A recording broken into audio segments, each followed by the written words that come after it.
everybody. This is Three Idiots, One Trailer. Minus. Minus one of the hosts, but I'm one of your hosts, David Hall, driver of the number 21 Legend car. I'm Dallas, spotter of the number 17 late model and part-time spotter for him when he needs me to. So, as you can all see, there's only two of us tonight. And yes, we are in my garage, not in the hot trailer. I mean, we have the AC. It's a lot cooler in here, I would say, than the trailer right now. The trailer feels like an oven. Plus the car's in there because I had to get something out today. But our third host, as in my spotter, TJ, he is taking a step back to get some personal things done around his house and other things. So he will come back eventually. But right now and going forward, it'll be us two and maybe a few little guest hosts we'll have on that will help us do some of the podcasts, some of the shows. We don't know who they will be, but that is an option if any of the drivers at Wake County would like to come on the show and, do a full episode with us. They are more than welcome to just reach out to myself or Dallas on Facebook, or if you see us at the track, just, flag us down and we'll start a conversation. Yeah, so like you said, obviously the third seat is temporarily open as like a guest host right now. So if you'd like to come on and just, talk racing with us, talk racing in general, go ahead and hit us up. You can always message us on the Facebook page or just personally. So the invitation is there. Yeah. So I guess we don't really have a set list here. Usually we're try to have something. We are winging this, and I feel good about winging it. So it's the Zachary Marks way right there, winging it's my way too from Friday night apparently. But we'll get into Friday night stuff. But I first want to go and say if you haven't seen already, which I'm sure most of y'all have, we lost Kyle Busch a few weeks ago. Don't want to get so involved with it, but he was sick and died of a serious illness, unfortunately. So it's very tragic that, one of the GOATs, as people say, one of the legends in NASCAR is, no longer with us. Do I think he could have won another championship? Yes and no. In the trucks, yes. I feel like he was kind of out of his prime, but not really out of it. But I think part of it was where he was at. Personally. Yeah, I think where he was at, but it's just terrible to lose somebody like that. Such a young age. Lot of these kids, and I'll say this, I wasn't a big Kyle Busch fan. As a race car driver, I was not a fan of him, but I was a fan of the dad he was. I was fortunate enough to race with his son Brexton in the Legend cars at Wake County, and that's a memory that I have. Many other people don't have that. I've got it, and I could tell that he has raised Brexton to be a great young man. He had a good head on his shoulders. He was a respectable kid. Very well, I would say, groomed by Kyle and Samantha. So I know it's hard on Brexton, but you don't have any expectations to live up to. You just need to be you, Brexton.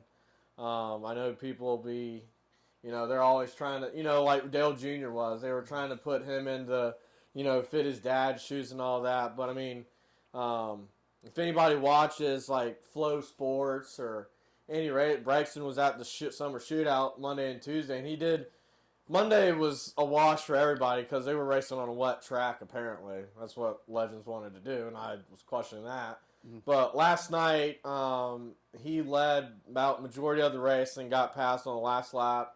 It was a clean race, but I I felt bad for him, but congrats to the kid that won though. But it was good to see Brexton back out there doing what he loves, and that's what I told somebody the other day. I was like, that's how he's going to cope, doing what he loves to do, and It's what you could see it. It's exactly what Kyle would have wanted him to Exactly. I mean, you saw it last night, and he looked happy. He looked happy being out there, being with his friends again. The memorial thing that they did for Kyle, though, with Tom driving Kyle's Legend, dude, that put me in tears. That put me in a tear. Yeah, so I watched it, and I took pictures, and I was like, that was really cool to see Kyle's dad drive his Legend car. And the Braxton doing the flagging. Yep. And then Flo did, like, they have a clip of Braxton, like, they're up there with Braxton, and he's criticizing his granddad. And I'm like, I look at my wife and I go, yeah, he was. I go, they don't need a DNA test. That's Kyle Busch's son for sure. Like, yep. Yeah, no DNA test needed. But I mean, he was just smiling, like he's seeing his dad's Legend go around the track, and just it is what it is to him. I mean, it was, and I was happy to see that. I'm very shocked to see that. I didn't think they would do that, but I was kind of happy to see them do that and allow that to happen. So to the Busch family, you may never see this podcast, but we are thinking and praying about you guys. As a Kyle Busch fan too, because from the time he came into the sport in that 5 car to the day he took his final breath, I always loved Kyle Busch. I loved what he stood for. He never, in my opinion, he stayed true to himself. He never put on a fake face for the camera. He never put on that media personality that a lot of these drivers do, and he stayed true to him. He was rowdy. Yeah, that's what it was. Tony Stewart was my first ever favorite driver because of that, and I saw it in Kyle Busch. I see it in a little bit of Carson Hocevar, so I'm like, I'm loving these, like you need that personality in NASCAR. Dale Sr. was the same way. We're going to look back 20 years from now, and all the people that used to call Kyle Busch a crybaby are going to be wearing his stuff at racetracks. Yeah, I mean, it was kind of amazing to see at Charlotte, because we went to the 600. I mean, but the Busch stuff sold out quick. I know. I was gonna text you. I was thinking about texting you to telling you to get me a hat and stuff, and I'd pay you back. But I was like, they probably don't have anything. I feel like you had to get there at least. I heard Sunday they sold out of stuff, so I figured Friday and Saturday you had to go buy the stuff. But then Friday night they had it shut down, so they had it closed. Yeah. And they opened it at Saturday, so I can only imagine the lines for that. And I saw pictures, and it was insane. But yeah, I bought my stuff inside the track. Luckily, they found some stuff. I never made it out to the fan zone, which I always tried to, but just standing in those lines and in the heat, I won't about. Or no, not the heat, the rain. I won't about stand in the rain for something. But no, it was fun, and what they did for the 600 for Kyle Busch, and what other tracks and other drivers are doing to honor him. It's very nice to see that, he was a competitor. He may have been your rival, but you at least respected him out there. So the coolest part about that weekend to me was the winners. Not they that all bowed. Not that. You take their numbers. Oh, yeah. You take Lane Riggs, 34, Ross Chastain in the 9, and then Suarez in the 7, and subtract those, and it equals 18. I don't know if you could have made that up. I mean, you couldn't make that stuff up. You really couldn't. Like, it was one of those things that was like, it was meant for all those drivers to win that race. I'll say this. Yes, the 600 was shortened because of the rain. Suarez drove a race, though, those last couple laps. People will say Suarez backed into that win or whatever. He played the strategy. He defended. But he defended those 2 restarts on guys who had 4 tires. I mean, and the guy... He definitely has to thank Kyle Larson for... That is also valid. Those the great pushes, but... We all know that Suarez would not be there without Kyle Busch. So, and it's also fitting that the 7 car, the number 7 is the last number that Kyle Busch won in, was the 7 truck. And they also are in the KBM shop. So that's also... really cool. It was meant for that all to happen. It was a cool night. So I wasn't happy because William Byron was in the back all night. So I wasn't happy that Larson just let Suarez run away, but then I was like, you know what? Suarez is a product of KBM, so I'm happy hey, as for long it. as Denny didn't win, that was my Honestly, big though, thing. Denny, I feel like Denny's probably one of the ones, he hasn't shown it, but I feel like as of all the drivers, he's probably the one that's taken it the hardest because they were together for so long. Oh, what was it, like 10 plus years or something? Yes, I 2008 to what, 2000. 2022? 2022, because his first year was 23 with RCR. That's when he Yeah, won those yeah. three runs. But it was So, I mean, so. Speaking of Denny now, and then we'll go on another topics. It was cool to see what Denny did at Michigan when he won Michigan for Kyle Busch, where he took out the 1 and the 8 flag, the 18 flag for Busch. Just kind of similar to what Jeff Gordon did at Phoenix when he tied Dale Senior's wins. But the one thing that I loved about it on the radio, Denny just said, "We love you, Rowdy." Yeah, so I mean, I thought it was really cool. That was like, And I hope to see other drivers do certain things. You know, I hope to still see them do the bow. All the drivers at the shootout did the bow. I think that'll continue throughout the shootout because Busch,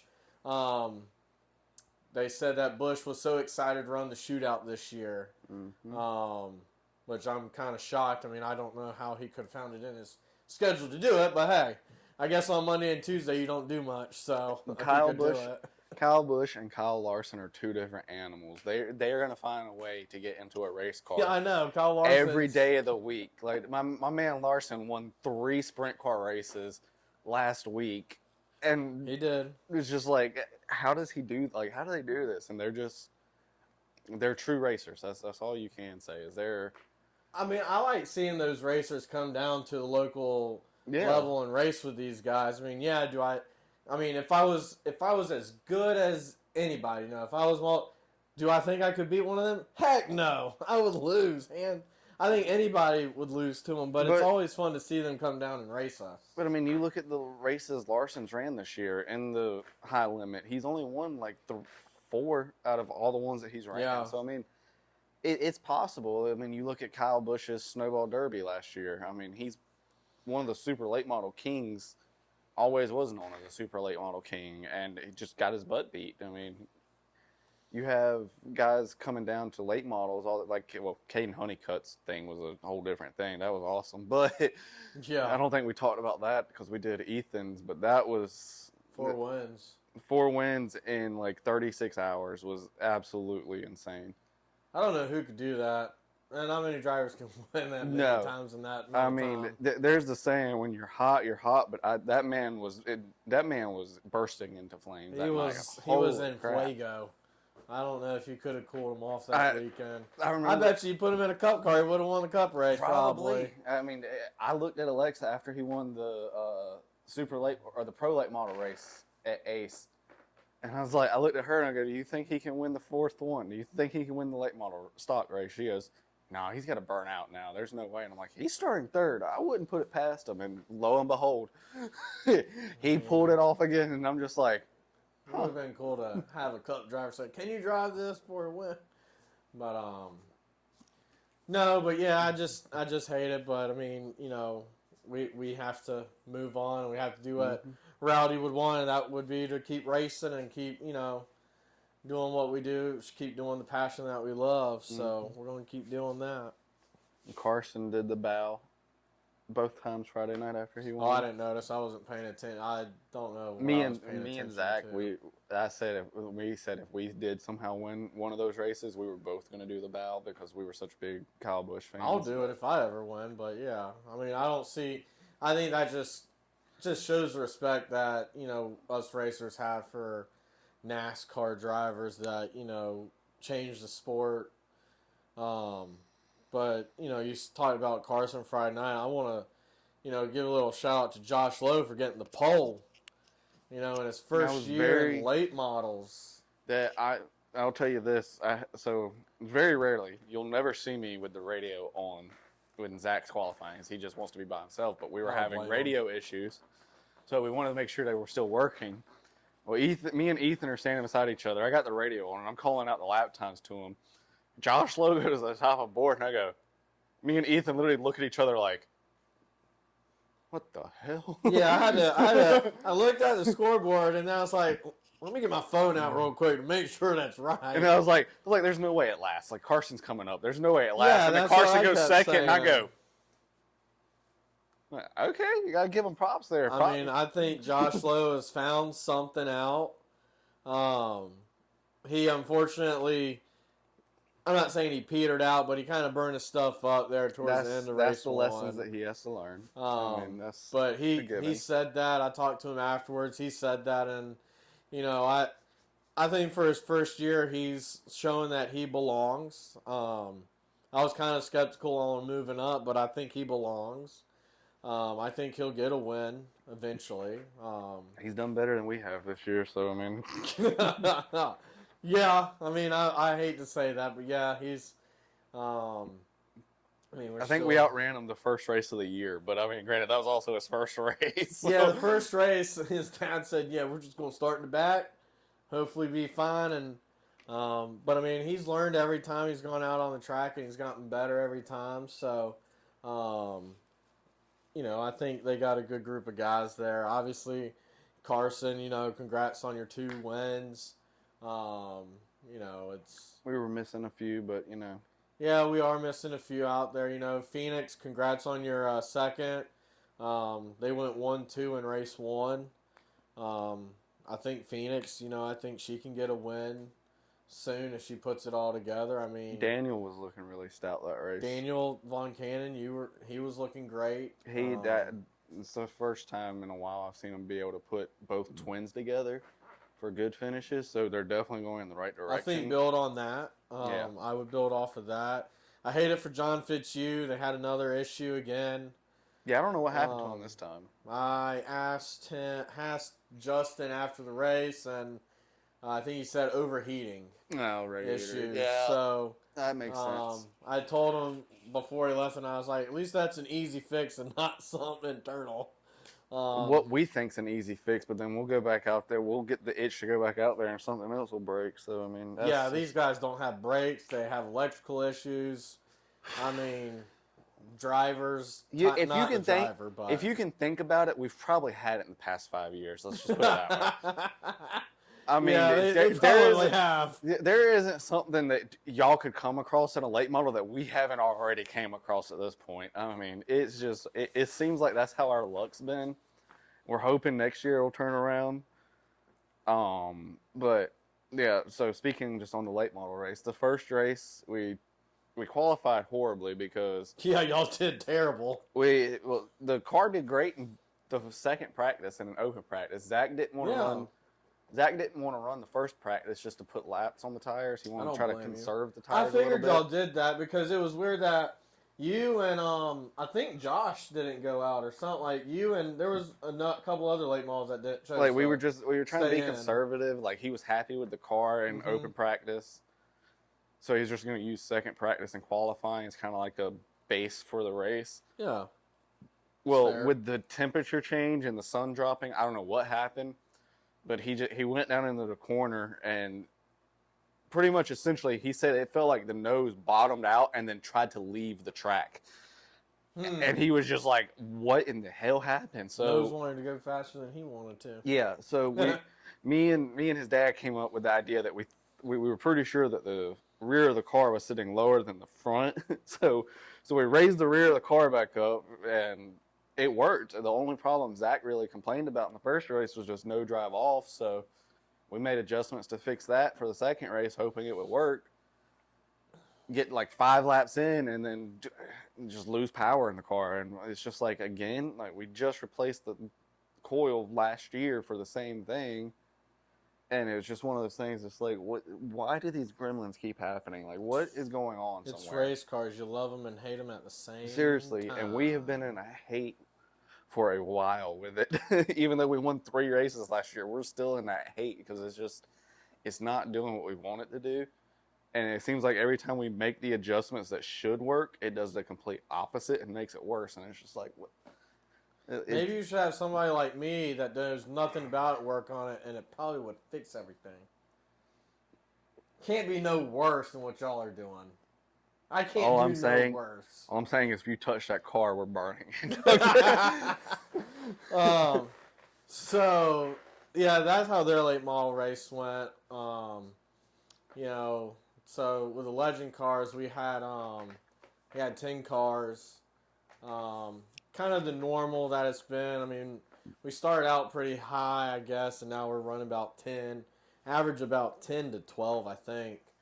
But we had Keelan Harvick in that group out there, and congrats to Keelan. He won that race. But Tyler Seeley was right on his bumper. Yeah, we did early practice. Um, I thought it felt great at early practice in the middle of the afternoon, so I quit. Just to, like you said, try to save tires. It adds up. You do more laps on them. Practice for the race that came.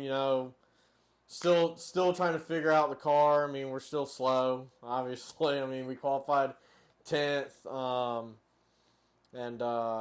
Race comes and we had one restart. I tried to shift and it went to neutral, so I had to try to get it out of neutral. So I mean, that's kind of. I feel like if I didn't have that issue, I might have could have hung with Willem and maybe Paxton there. I don't think I could have passed him. Paxton is really good. He's got it figured out there from the Bandos, obviously. But I mean, he's a great legend car driver. He's raced me clean so far. I was working on him before that first caution, just couldn't get the run, and after the second caution, they left, and I just just not just putt around, but don't burn up my stuff, just try to figure it out. We got a new motor in it, so we're trying to figure that out. But coming to the white, I can't blame anybody but myself. Ran out of gas coming to the white, and He Doug Barnes it. yeah, coming around on the backstretch, it's like sputtering. I'm like trying to jam the gas. Like I'm like, please, I'm like, I hope this motor's not blowing up or anything. And checker flag. We still got to make that one lap back around. And I get on the front stretch and it's still barely running. I get up to get out of the track and it just stops. And I'm like, oh no. No, it was gas. We ran out of gas, so that won't happen again. That was on me, nobody else. So, I mean, no, if I did touch y'all's car, y'all probably wouldn't have enough gas, and y'all probably run out of gas. Oh, I mean, with the intermission between the first and second race, Jerry looked at me and goes, I don't think I put fuel in it. I'm glad y'all put fuel in it. He did not put fuel in it because she was a thirsty one. I know that for a fact. Oh, mine was thirsty. I had enough fuel in my gas jug that it's empty now. It took it all, and I was like, She took almost she took about almost 8 gallons in that late model. It took whatever was left in that. I think maybe a gallon and a half, one, but yeah, I need to go. So it was out. So lesson learned. I'll check it more. I should have checked it, but I didn't. But no, I live and learn. But I mean, yeah. See, y'all can check yours. We just got to guesstimate. We can't really check ours. Yeah, we can check ours. Thank goodness. I mean, I feel like in a late model, I would just fill it up till it starts doing the overflow. Yeah, we fill it up to where we see it come up the bottom of the overflow, and then we stop. Yep. That's what I would do. But no, that was just my bad experience on it. But we finished ninth because, and I didn't know this, but the leader of the legend race, I don't know what happened, but he hit the inside pit wall hard enough where it shot his car to the outside wall in two. So Clay Jones did it in the second race. Yeah, he did. He was battling with Carson, I believe. He wasn't even battling. From what I was told, his spotters, his dad, and John never pretty much told Clay that Carson was closing on him. Next thing you know, John finally cues up going into one. It's like half back, and then Clay was like, "What the hell?" and just kind of like overdrove the corner a little bit and smacked the wall, and it broke something on the left front. That's all I saw from the spotter stand was just he sparks. finished though. He still finished.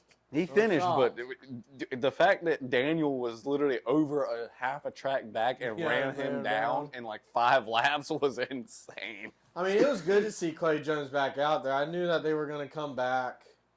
I mean, I think you would agree. It's always good to see more late models show up. Yeah. I mean, I hate that y'all have. I don't think y'all were there one night because y'all were dealing with it, but we had 8 late models, and there was a crash and 4 of them got out. So they only finished with 4 one night. And, you know, I feel bad. I feel bad for the fans. Because, we should have Ethan back next race, which at this rate, if we don't run, I'll probably help him out a little bit. Yeah, but it just, also Friday night I heard, I didn't even think of it, but I heard someone say, "Oh, Landon Huffman might show up." Well, he's supposed to come back at some point. I know Landon is supposed to come back. I hope he comes back more than just one more time, but. I do know that they're running the Cars Tour this weekend at Dominion. I saw all the Cars Tour guys packing up their stuff. I guess yesterday and today. Minnie posted today. Yeah, I was gonna say Minnie's out there. That's a beautiful car. I gotta say, I'm not. That's a new paint scheme. What he said. Well, it's what they ran in the truck race last week. It's that it's pretty much all yellow except the roof's black. I like it. It's pretty sharp. It is. I like that. It's the Minnie's Mission race for Minnie's little foundation or whatever that he has. So he'll be determined to win it. Did you change your gear in here recently? Because I smell nothing but gear oil. Yes, I did. Okay. I did change it. That's 40 pounds I don't wish on anybody because that is the most awkward angle to ever do anything. I've been sitting here the whole time and I'm just like, I get that like little like after whiff of don't gear open oil up that trash can out there, dude. It stinks of it. Yeah, the gear oils and that. That's where I'm smelling it from. Yeah, okay. so I changed that out. Trying to sell it. If anybody wants a gear, I got one. Yeah, I know. I thought it would air out because I had the doors all open when I was doing it, and I'd actually take breaks because it's so strong. And I'm like, golly. Dude, there's been multiple times with that late model. I've been covered in gear oil from here to here, and it's just, oh, God. Yeah, I try to, if I do anything with it, I immediately go inside and get into the bathroom and, change and shower. So, it still at least don't work. No, it doesn't, because afterwards I'm like, I still smell it, but it's not on me. It's a 3-day stench you're stuck with for 3 days. You're not getting rid of it. I'm glad I didn't go to work the next 2 after I did it, so I was like, I'm good. Nobody would have noticed at my job, so. I don't think they would. They would notice at my job, but I mean, when you work in automotive, you're. Yeah, automotive. You're always smelling like something, I guess. Sweat, oil, and pain is what you smell like. But this Friday the late models are off and the Chargers are running twins, so it'll be fun to see the Chargers again. Like Noah Evans is running, Zach Brown will run double duty or triple duty, I guess I would say, for twin Chargers in one legend race. Fitzhugh's gonna have his normal car. Yeah, Fitzhugh will be in. Fitzhugh did post today that he needed a motor. Well, it looks like they got one. So don't know who supplied that, but good for y'all because Fitzhugh is a really good driver out there. So it's always good to see him out there. And I don't know. Chargers have been bringing 14 cars. So, I mean, that's a... Don't know what we're doing different with Chargers, but hey. I know one way to get at least some drivers to that track, maybe. Carson's been winning a lot. Throw a bounty. Yeah. $1,500 bounty. Oh, I wouldn't. Don't know if they go that high. I mean, tracks that go like 500 and sometimes. Yeah, but that's lower division. Like you throw one on a late model driver, you got to go at least 1,000 or more.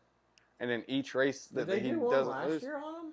No, Wake County, I don't think's done a bounty in a long time. And I think that's a good way to get some drivers to come down.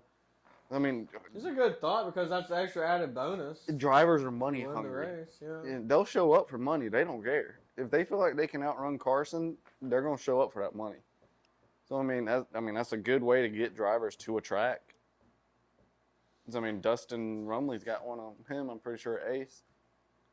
Dad and I think at South Boston they have one on. The like mini stock or pure stock or whatever it is. Yeah, they do it on those, and I remember. Was it last year or the year before? Coastal Plains or Carteret had one on their late model guy. So, I mean, it's definitely something that we should bring to the track when somebody's winning like Carson has been. I mean, let's say you add $100 to the bounty each time that he doesn't lose. Yeah. And at some point, there's going to be some guys who are like, shoot, let's go try it. Might as well. Yeah, I mean, shoot, I might get a late model then and do it then.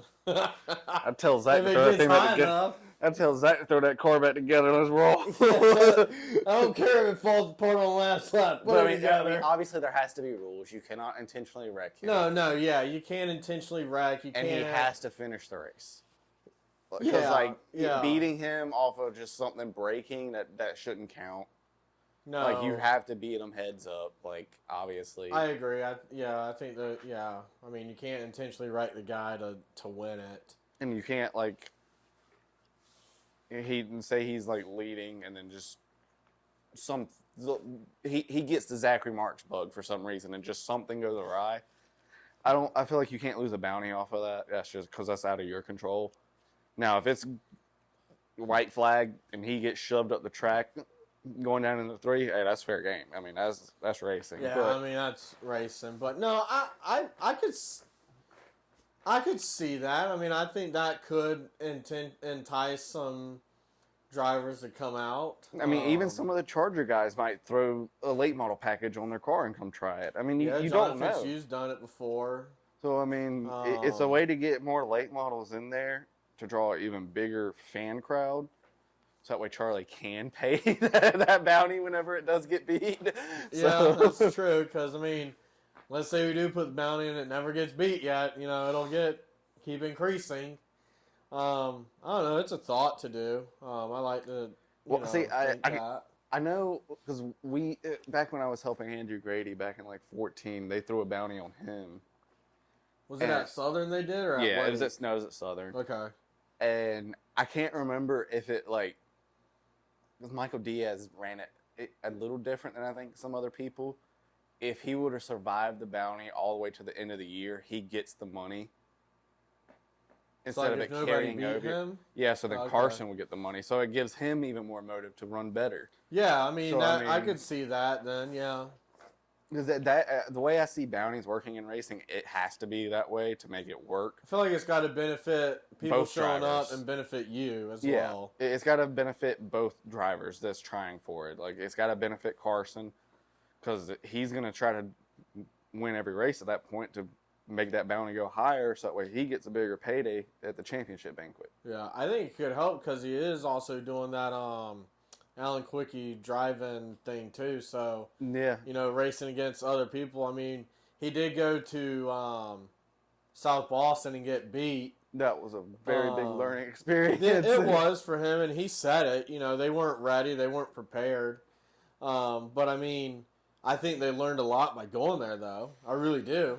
You got to go against the big boys to learn at some point. I think his dad was saying something, or I heard him say it's guys who run the cars tour regularly up there. Mm-hmm. And paint and sellers. Yeah, I mean, it's guys that have been doing that for years and years. Not a fan of paint sellers, but I mean, he's one of the best in the business. I mean, you got Lee Pulliam and paint and sellers. I mean, you think late model stock guys that are active still. Yeah. It's them too. So, I mean, you had Trevor Ward up there too that runs some of the cars tour races. And but Landon Pendleton's a 2-time Martinsville winner and it's just on a rail right now up at Sobo. So I mean, yeah, he was running against top-notch guys. I mean, like you said, what was the one guy after paint sellers you said? Landon Pendleton? No.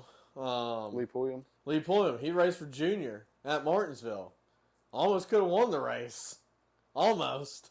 No, he didn't run for Junior there. He ran his own car there, but he ran for Junior at the No, I'm Classic. saying and at Martinsville, the Xfinity car. Yeah. I mean, he had a shot to win, but he missed a shift. But hey, it's we all do it. First ever start in one. Didn't know how the car drove or anything. And he started like top 5 or something like that. I think he started 4th or 5th or something.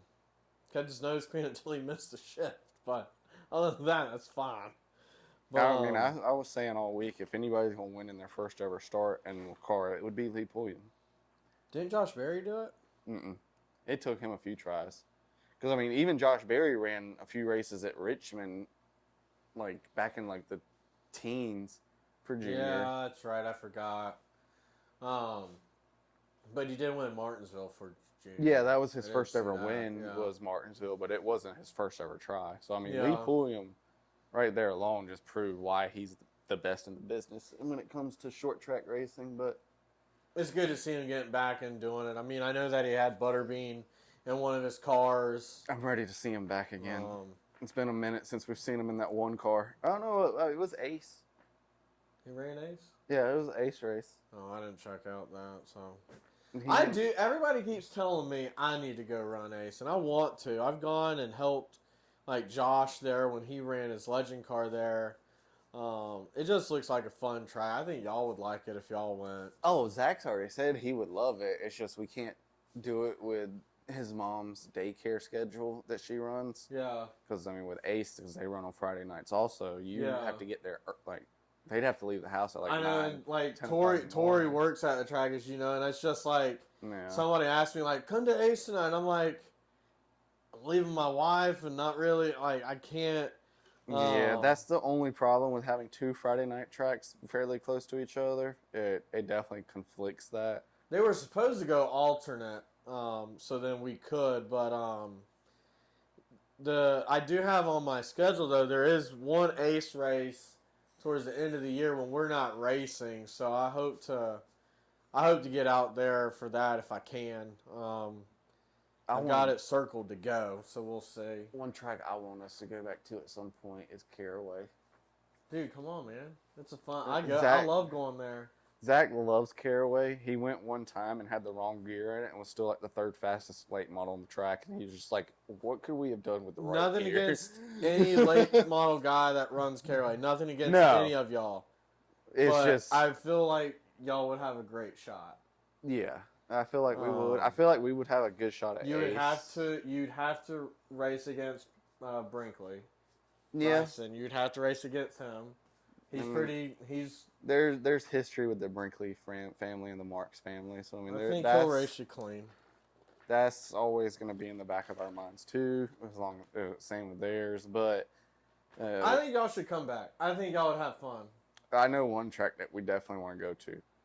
That me and Zach both feel like owes us both wins, and it's just like it is gonna happen at some point. Is Orange County, like that track owes us so many wins. It's not even funny.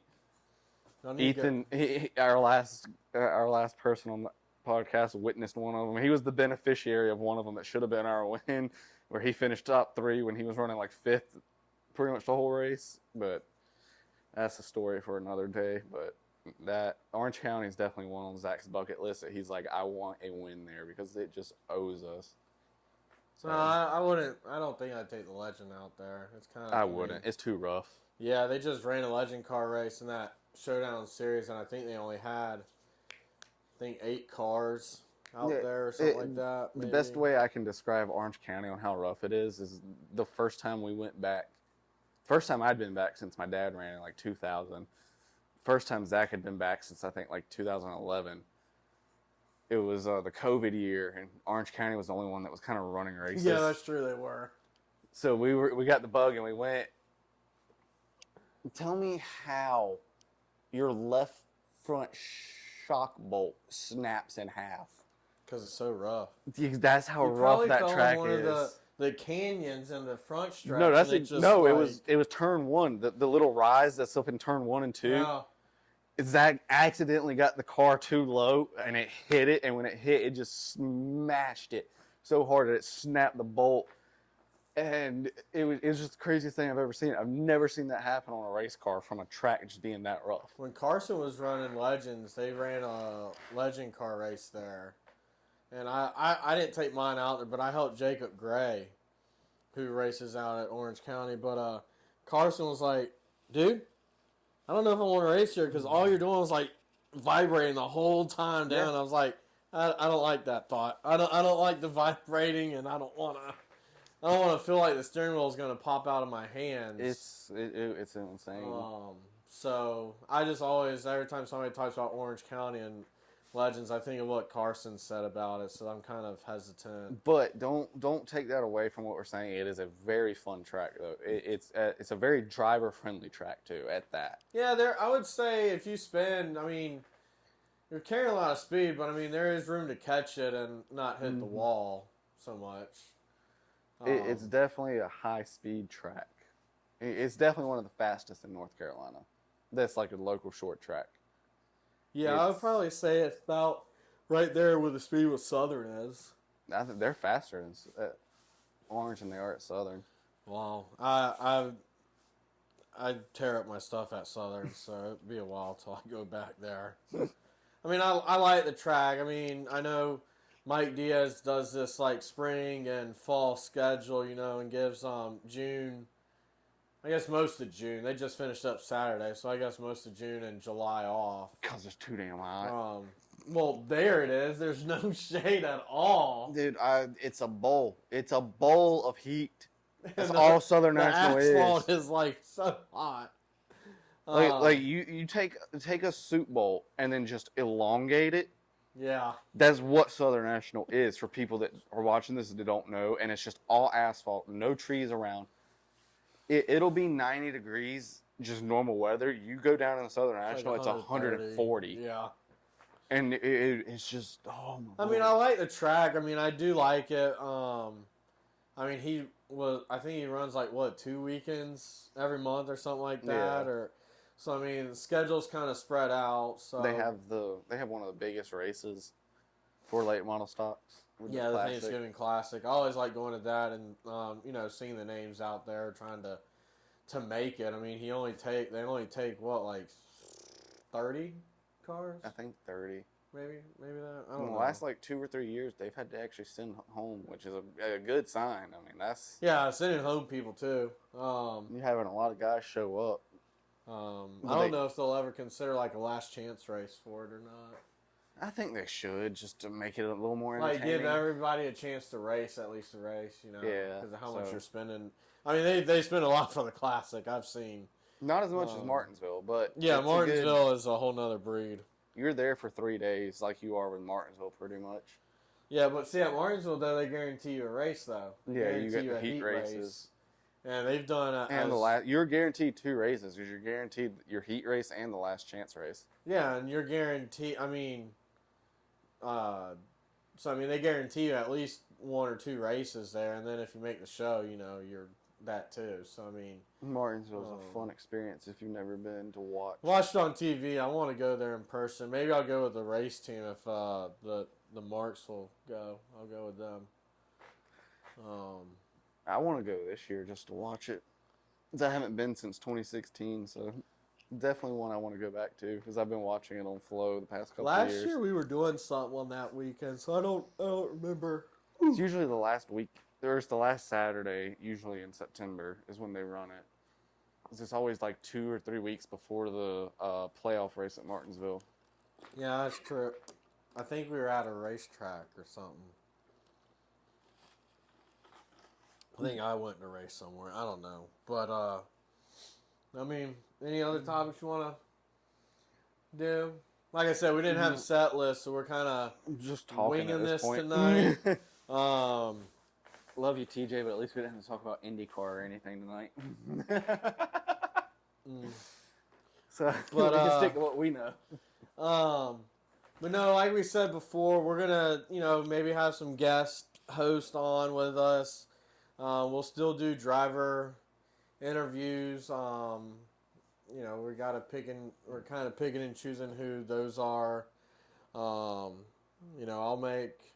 we'll make another announcement for any of you guys that would like to come on the show to talk. You know, tell us your racing stories. We'll talk racing stories, kind of your seasons, and just kind of see where y'all are going, where y'all want to go, if y'all want to get out of it. Just stuff like that. You know, what brought you into racing. Kind of just, you know, let people hear from you. And then you can get with fans, but yeah, I would say be at Wake County Friday night. Yeah, come out to Wake County. It's a fun family atmosphere. Can't beat it, honestly. It's definitely one of the most popular fan-wise short tracks there is. It's a premier Friday night track in the heart of Raleigh. If you've never been, there's no better time to go than now. So. Yep, because season's halfway over. Yep. Because we're in June. I just looked at the calendar the other day and I was like, dang, we're halfway through I knew the we were schedule. in June Friday night when I'm sitting there just getting baked by the sun. It sucked Friday night. My God. Me and Zach are sitting in this trailer and the sun's just beaming right in on us and we're just like, can we run a winter series? This sucks. Yeah, I mean, I don't know. It'd be nice to have some Fridays off in June and July, but I understand the schedule. Maybe they'll look at it next year and kind of. You can never predict North Carolina weather, so. No, you can't. What was it? Last year it rained almost every race. In June, yeah. So like we missed a lot. Yeah. But I guess with that, go to Wake Friday night, watch some good racing. Hopefully I won't run out of gas this time. But I don't know. Other than that, I'll text him before the race, let him know, put gas in it, just to make sure. Yeah, I'll put gas in it. Yeah. But we'll catch y'all at the next one then. Yep.